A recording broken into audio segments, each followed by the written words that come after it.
今早起发生大地震，伫新竹的震度要5弱的级数。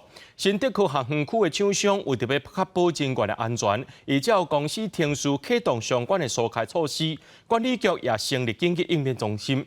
另外，伫新竹地区也传出挂灾情，有学生或者教室落落来天崩喊着头，随送病院。受到地震影响，科学园区员工穿无尘衫，就赶紧走出来。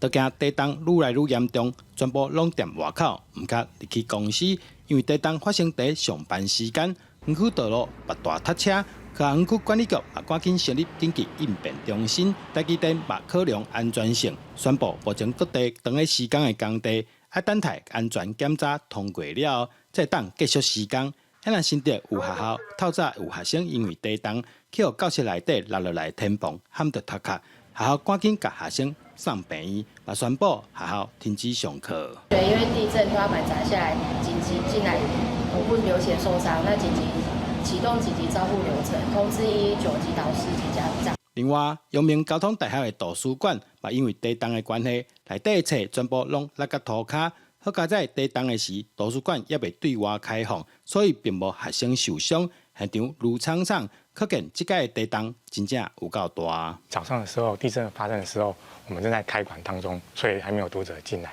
所以没有造成人员的伤亡。预计大概礼拜1会全馆动员来做整理。另外，新竹也有民众早起去爬山，发现第桃园参新竹交界石鼓山原底有刻立的地标，因为地震已经裂开变做2半。政府嘛提醒民众，这几天各会有地动尾，山区土少，因为地动无稳。